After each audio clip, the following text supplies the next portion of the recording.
the GSARC Evening News at 2 a.m. with Mr. Rogers.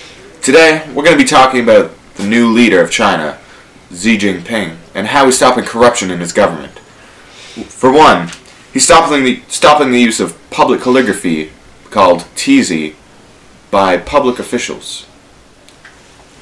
Next, the Central Military Commission has issued 10 more restrictions, including banning alcohol from its receptions, which caused a major alcohol manufacturer to lose $2 billion in revenue.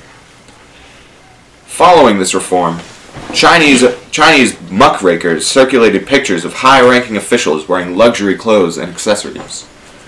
This shows that Hu Jintao and Xi Jinping's reforms haven't affected the lifestyles of these officials and probably won't anytime soon. And now to my co-host. Thanks, Mr. Rogers. Going further into China's problem with their government, a new slew of sex scandals has crippled the Chinese government over the past few months, causing multiple officials to lose their job and humiliate the Chinese government. One case involves former railway minister Li Zhuzhong, who is now awaiting trial on corruption allegations, was reported to have 18 mistresses and accused by the Chinese Communist Party for trading power for sexual favors. Bo Zilai was ejected from CCP on the accusation that he had improper relations with several women. Also, there was a sex tape that boomed across the internet with Lei Zingfu, the Communist Party secretary of Chongqing Beibei district. The 36-second tape was called Unforgettable in the worst sense of the word by Time magazine. Xi Jinping has used this opportunity to boost his anti-corruption agenda.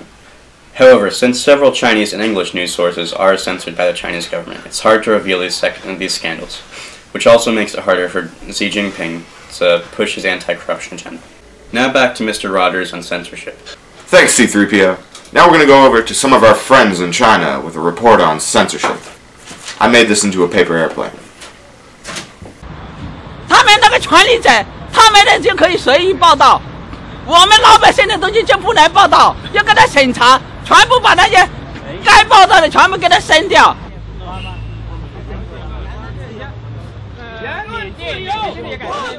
This is Jonah Kessel reporting from Guangzhou, China. 为什么他们要反西太平啊？因为他们害怕，他们害怕民主的力量，对不对？所以他们就在反西太平，说他们做的怎么好，又到哪个贫困的家里。 Today in southern China, opposing ideologies clashed outside of Southern Weekend, a liberal newspaper in Guangzhou, Guangdong province. On one side, a large group shouting for political reform and freedom of speech. On the other side, Communist Party supporters who believe they have all the freedom they need. The clash followed a protest in the same location yesterday, where students and supporters of the newspaper gathered to show their support after a special edition editorial was dramatically changed by censors, causing some within the paper to strike. 我是希望来支持一下南方周末，因为呢，没有了新闻自由之后，没有新闻自由就没有基本的人权。我们现在基本的人权都得不到保障，我们希望通过新闻自由来发表一些声音，来监督我们政府的贪污跟腐败的问题。他们的自由有他们的自由，就没有我们的自由。 Today's protest saw three parties: free speech advocates, traditionalists, and police. Some conversations became violent. Halfway through the day, the police separated the two opposing ideological groups, calming the fight but still allowing citizens to voice their opinions. 我听说他们那伙人想推翻中国共产党，打倒习近平。 那么我们就过来了，因为我们就是爱国的，我们不愿意推翻中国共产党，我们也不愿意打倒习近平，我们支持习近平讲的高举毛泽东思想，走共同富裕的道路。我今天呢，我最主要是来声援一下兰州加油。为什么啊？因为呢，我也爱自由，爱民主，我想追求我自己的自由。 自己的民主，起码我要，作为一个公民呢，要自由选票，选出自己的中国的总统，为老百姓办事、办实事、办好事，做人民的好公婆。我觉得很正常，我觉得全世界没有一个国家是言论自由的。 很正常的，所以他们在这里吵言论自由，我觉得都没有必要，因为全世界没有一个国家有言论自由。While it's unclear where this debate will go, all eyes are currently on China's new president, Xi Jinping, and how the new leadership will handle demands for political reform. What a great interview by our friends over there in China. We also have an interview by my twin, Larry. Hello, I'm here to talk with a Chinese citizen about his concerns with censorship. Sir, have you heard about anything with the protests with Southern Weekly? Yeah, I've heard about the protests with Southern Weekly. What is your opinion about that? I feel that the newspapers should be able to post whatever they want. Freedom of speech is essential to any functioning society. But many people also feel that the Communist Party gives us enough freedom, which I severely disagree with. Well, thank you for sharing that with us and having the bravery to stand up amongst your fellow citizens. This is GSARC News. Thanks for watching. Thanks, Larry. Now for our segment on pollution. China's air pollution is becoming an out-of-control mess. Unofficial readings have now put the air pollution past what is considered to be dangerous levels by the World Health Organization.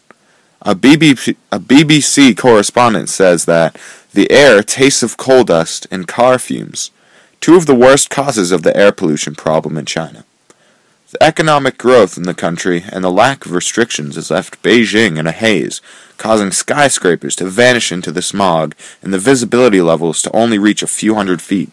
The World Health Organization says that air pollution should be around 25 micrograms per cubic meter. Unhealthy air starts to cause effects around 100. At 300, the children and elderly should stay indoors. Official Beijing readings list the air pollution at 400 micrograms per cubic meter.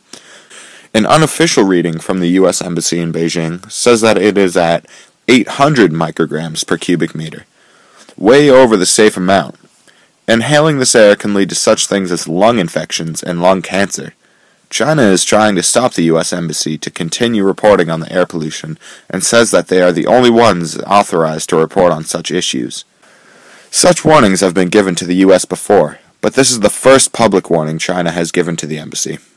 The public outcry has forced Chinese officials to release their own reports, which, as said before, are significantly lower than those the U.S. put out. China's problem is only getting worse, and clearly, they are far away from any significant reform if they can't even publicly recognize the severity of the problem. My other brother, Carl, is also conveniently in China. He's going to interview a man about what he thinks of pollution. Hello, I'm here to talk to another brave Chinese citizen who's willing to speak up against the government. Sir, what do you think the air quality is in China? Well, 20 years ago, I remember when the air quality used to be perfectly fine. I used to wake up every morning, breathe in, and it would be nice. But now, every time I blow my nose, even when I'm not going to have a cold, I just blow out tons of black stuff. It's disgusting. Now, do you think the government should do anything about this? Most definitely. This is horror to human safety. What do you think this is caused by? Definitely all the factories in the east. They should definitely try to stop using as much coal as they do. Thank you, sir, for that input. This is GSARC News, wrapping up another report in China. Thank you. Thanks, Carl. And that concludes our report on China. Thanks for watching. I'm Mr. Rogers, and this is concluding our 2 a.m. report. This is GSARC signing out.